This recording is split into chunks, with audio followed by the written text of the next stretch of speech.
Evil. The word alone sends a chill down your spine. It's not easy to define, but you know it when you feel it. And that's the thing. You don't always need to see it. You sense it. Evil doesn't walk into your life waving a red flag. It walks in with a smile, polished, charming, thoughtful. It blends in. It plays nice. It sits at your dinner table and asks you how your day was. But here's what most people don't realize. When evil knows that you've seen it, it doesn't back off. It evolves. It doesn't get louder. It gets smarter. It doesn't explode. It gets calculated. You think you've escaped the worst of it. But what you've actually done is triggered a shift. Because once you see through the mask, evil sees you as a threat, and it will respond not with rage, but with manipulation. It studies your new awareness. It adjusts its moves. It plays the victim. It flips the narrative. It sows confusion and waits for you to lose your grip. But that won't happen this time. Because this time, you see it clearly. And that clarity, it's your greatest weapon. Your greatest protection is not suspicion, it's discernment. So in this video, we're not going to panic. We're going to observe. We're going to break down exactly what evil does when it knows it's been exposed. This isn't about fear, it's about strategy.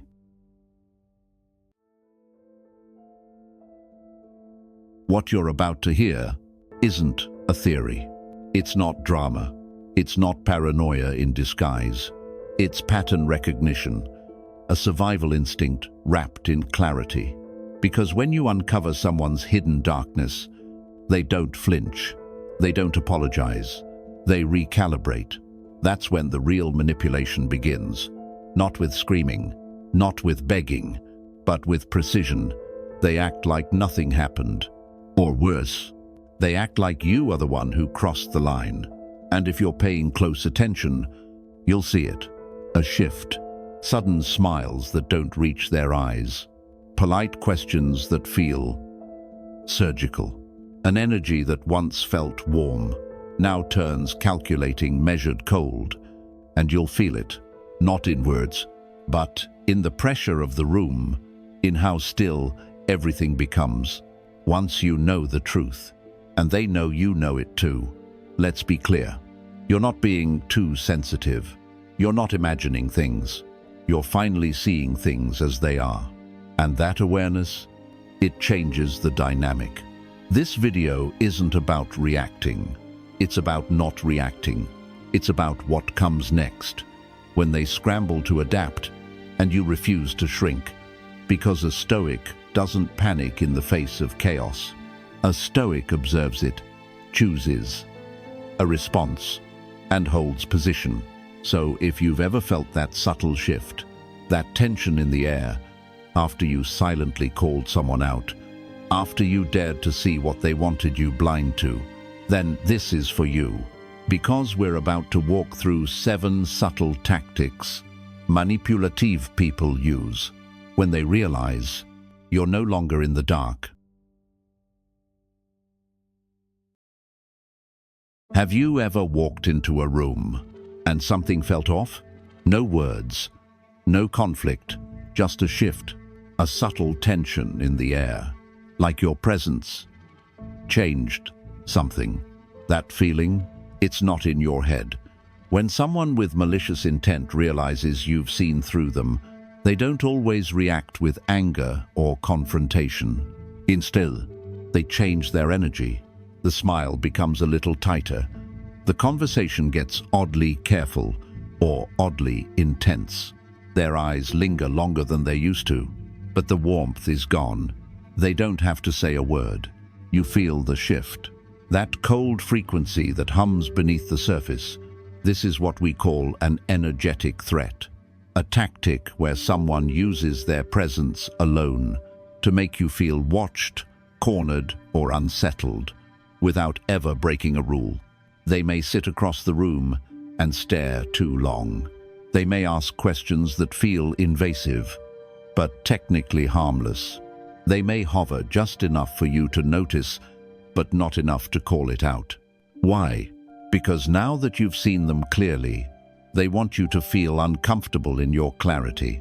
It's subtle psychological warfare. They're trying to make you doubt yourself, to make you shrink, to make you second-guess the intuition that exposed them. But here's the Stoic truth. You are not disturbed by what happens, but by how you interpret it. Epictetus. So when you feel that shift, when the air goes cold and the smile feels calculated, don't punish, don't react, don't confront, don't absorb their discomfort as your own. Just observe, take note, anchor into your breath. And know this, the energy doesn't belong to you. It's not a warning to run. It's a confirmation that you were right. They've felt your awareness, and now they're trying to unsettle it. But they can't touch what's anchored, and they can't shake what stands still. Observe without absorbing. Let the vibration pass, but don't let it change your direction. Because when you feel the shift, you don't step back. You stand even calmer. When you catch someone in a lie, what do they usually do? Do they admit it? Apologize? Try to make things right? Not if they're manipulative. When deceptive people know, you know, they don't stop lying. They spin faster. They don't retreat. They reinforce. You'll hear excuses, conflicting timelines, emotional distractions, half-truths layered over old lies like patches on a sinking ship. Why? Because losing control of the truth means losing control of you. They fear the truth, not because it exposes them, but because it frees you. So instead of facing the facts, they drown you in distortion. They reframe the story. They say things like, "That's not what I said. You misunderstood. You're overreacting. I never meant to hurt you. You're just sensitive." Each statement adds another layer to the web. And the goal isn't clarity, it's confusion. If they can keep you untangling details long enough, you'll forget the original lie they're trying to cover. This is a control tactic, a psychological chess match, and their power lives in your need to make sense of it all. But here's the Stoic response. You don't chase lies. You document truth. Let them spin. Let them contradict themselves. Let them tangle their own story until they don't remember what they said last. Meanwhile, you stay grounded. You take notes. You screenshot. You write down what you saw, what you heard, what you felt while it's still clear. Let them unravel themselves. Because the more they talk, the more they reveal. You don't need to corner them. They're already running just in circles. And the person who stands still wins. Don't argue. Don't panic. Just document. And remember, the truth doesn't panic when challenged. It just waits. And eventually, it outlives every lie.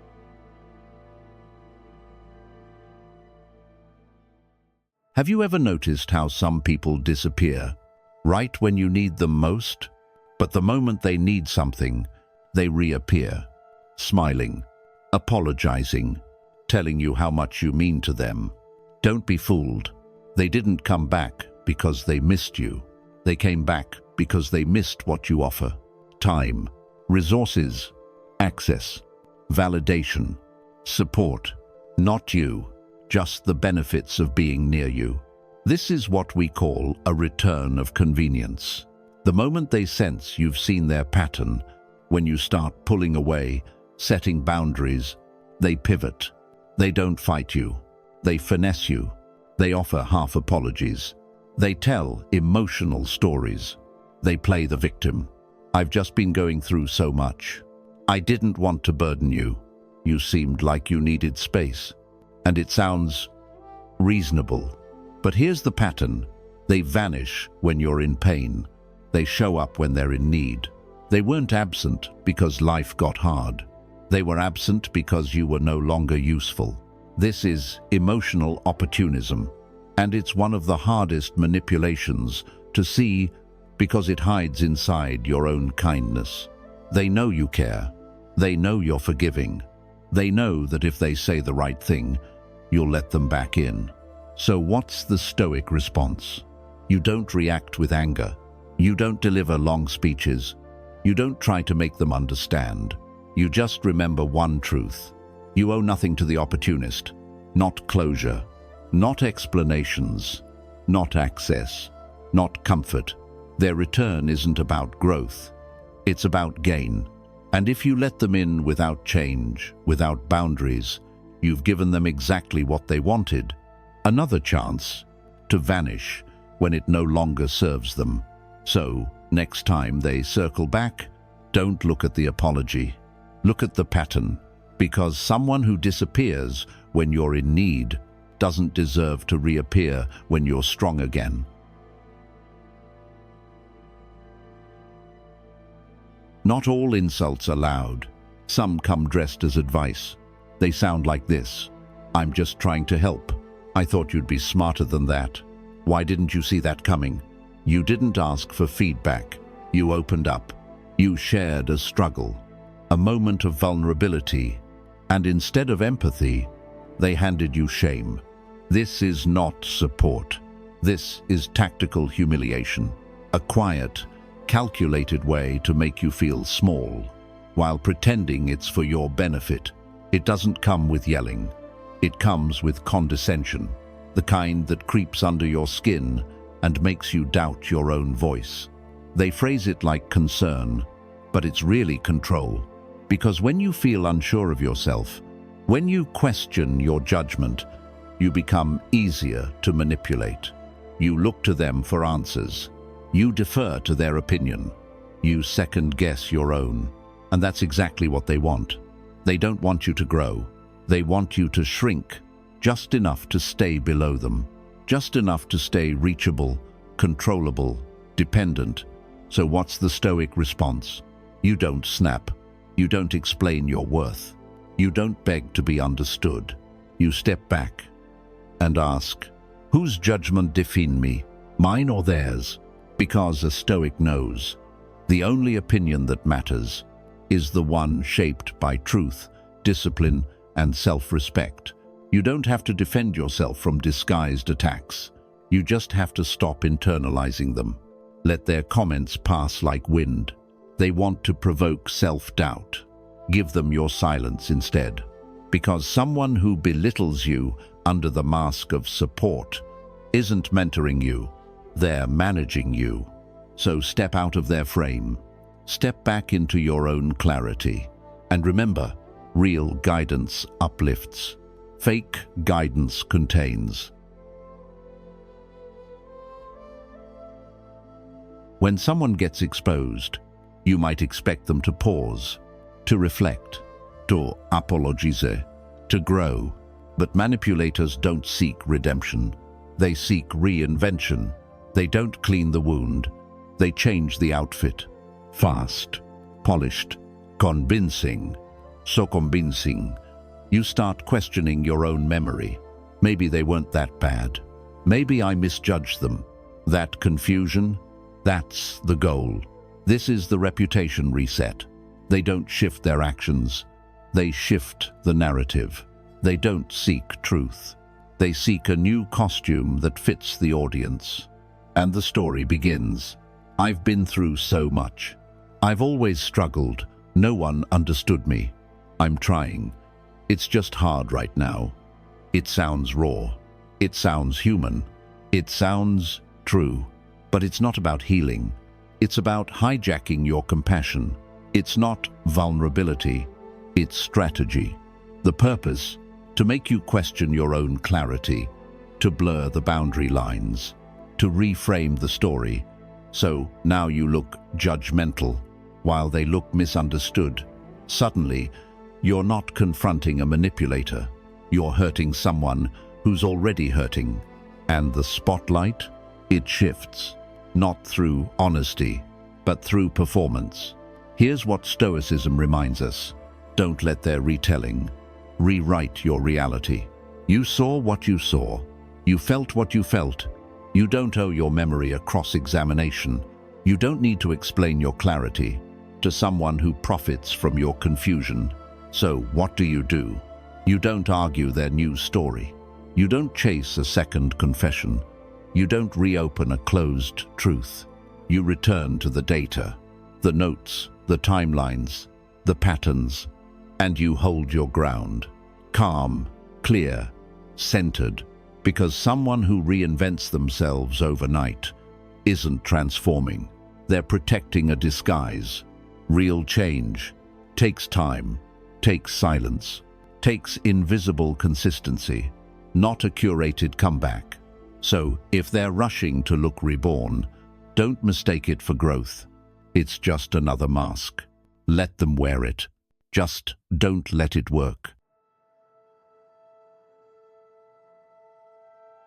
Sometimes, when you confront someone about what they did, they don't get angry.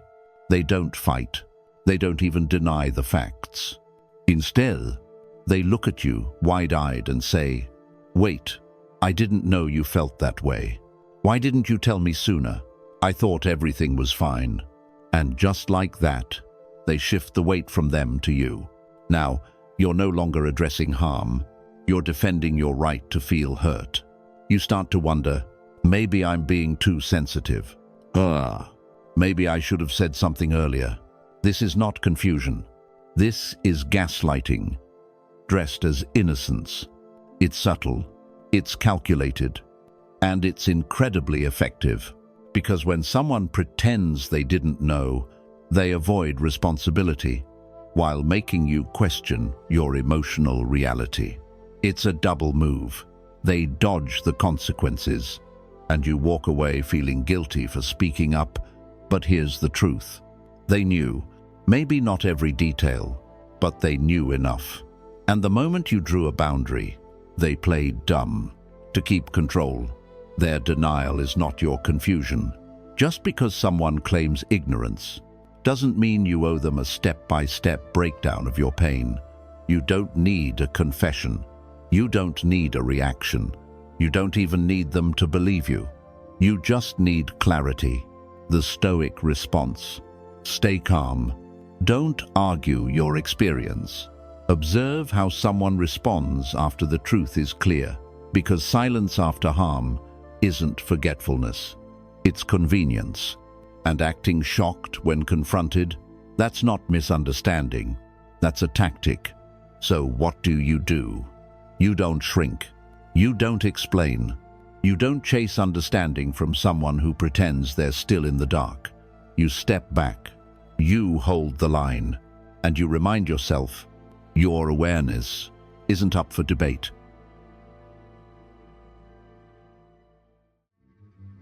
Sometimes, control doesn't sound controlling at all.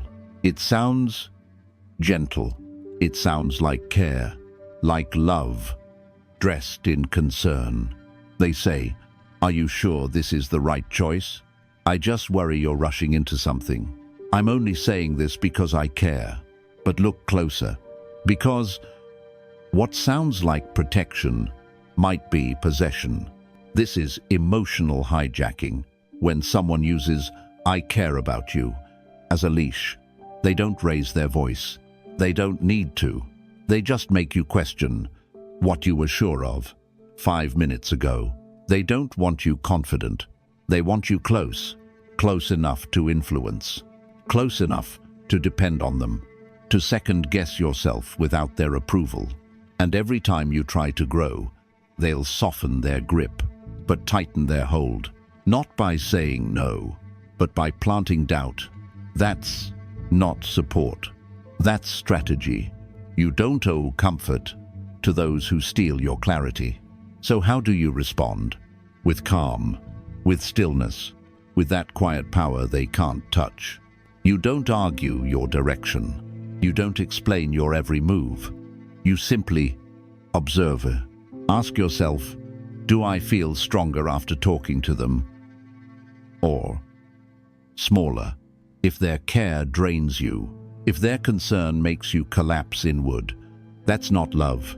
That's emotional control. So here's what a Stoic says.